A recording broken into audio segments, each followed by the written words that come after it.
Hello there, guys. How is everyone doing? I hope you're keeping healthy during this time of the year. Without much ado, guys, there is a story which has obviously emerged from Somerset area. It is about a 91-year-old pensioner passing away in a care home. Now, this is a headline-grabbing incident, which obviously has caused a lot of debate. On social media. Obviously, there's been some questions asked of the Home Office about the standards of foreign carers. Well, obviously, there's obviously recently an influx into the country. Right. So this story goes thus: a 91-year-old pensioner, which obviously, for respect of the family, I wouldn't want to mention the names, the names of this lovely lady. Um, So this lady was being looked after in a care home in Somerset area. So she had been taken there last year, around about April, and she was being looked after by this care home. And obviously, the family wanted mom to be looked after properly. It so happened that whilst in the care of this care home, mom usually will be in a wheelchair, mechanical wheelchair.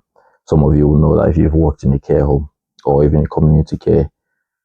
So it was reported by the coroner that the carers had left this pensioner for 5 minutes unattended. During these 5 minutes, this pensioner took upon herself to venture upstairs. Now, obviously, she had things like Alzheimer's, she had dementia, and obviously a cognitive impairment. And obviously, she was of a frail nature, and she tried to venture upstairs, and unfortunately, she fell backwards. And this obviously caused the appearance of the care workers who were on duty that night. So obviously, they now rang the emergency service. Now, this is where it gets interesting. They've rang the emergency service. Obviously, the call handler is on the other line, and he's asking for a description of what's happened. And it was reported by the coroner that there was the the information given by the care workers had to determine what sort of action the call handler had to take. Obviously, depending whether it was a serious issue or an immediate issue. But because the care workers could not speak simple English, could not explain to the call handler that actually this pensioner had a breathing difficulty rather than bleeding. I do not understand how you won't be able to say a simple word as, for example, is a patient breathing, and then you probably say bleeding. How is that any remotely connected to each other? Those two circumstances, and you know, believe it or not, these care workers misguided the call handler, and the call handler obviously was under the impression that this wasn't an immediate issue to be attended to. So the ambulance was not dispatched on time, causing this pensioner to die. So obviously there has been a spark of debate about the standards of care workers coming into the country. At least the vast majority of people working in this sector, they can communicate in good English. But this is a bad example of people not wanting to take the job seriously. Whilst being a care manager, I have had this sort of experiences. I've had students studying masters and they can't communicate in proper English, and it is it is so destroying that simple medium of communication, which, could have obviously the deciding factor of this woman's life. These people could not speak good English, cause this woman to die. Um, this is what is being put down to, that the misadventure of this pensioner obviously has caused, her death. And what is the lesson to be drawn here? Obviously, the family now will be grieving, and it's such a devastating situation. What can we learn from this? Please, if you do not understand basic English and you're working in care, communication is a key skill when you're working in care. How can you communicate people's emotions? How can you communicate people's, states?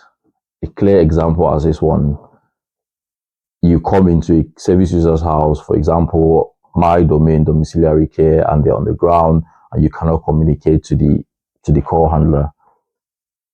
I think this is frustrating because it's a misrepresentation of the wider community of international carers, because I know that they do a dashing job, they do a good job. But woe betide you, a carer who is not taking the job seriously, and you find yourself in a situation like this one being reported on the news. It would not end well with you. I guarantee you, those guys will be in for it. There is no way they'll be able to do care again in this country, let alone, be walking the streets freely, because that is manslaughter. That is along the lines of manslaughter. Now, I'm not passing judgment on them, but I'm telling you now, someone has died and someone is got to answer for that, because someone couldn't be bothered with themselves to understand or to be able to speak proper English, and it is very careless. And again, it's a misrepresentation of the wider community of international carers coming into the UK to do a lovely job. So I want to say to you today, that if your English is not sharpened, your English is not good, come on, get a book, read a book, educate yourself.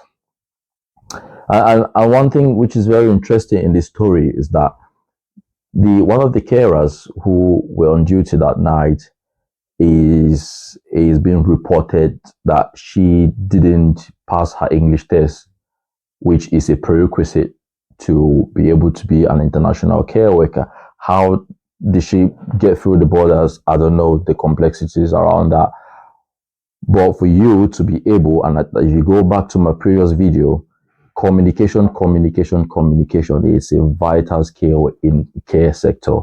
And that is how miscommunication or poor communication can land you into really hot water. A word to your wise is sufficient. If you don't know how, for example, to document your notes, because it's another part of communication with the service users, family, for example. If you don't know how to document, please drop me. I've got my email on my bio. Drop me a message, and I'll be able to direct you, because these things are very important. If you're struggling, get yourself a book, get reading, get yourself English classes, because I think things are just getting worse. And this is setting a really bad precedent, whereby if such a thing were to happen, then more stringent measures will be put in place, thereby making other people who probably have maybe a genuine mistake have a big, obviously, consequence. But where someone has died because of poor communication, trust me, you will lose your liberty. I hope that story sort of reawakens people and people sit up. I look forward to seeing you in the next video. Thank you.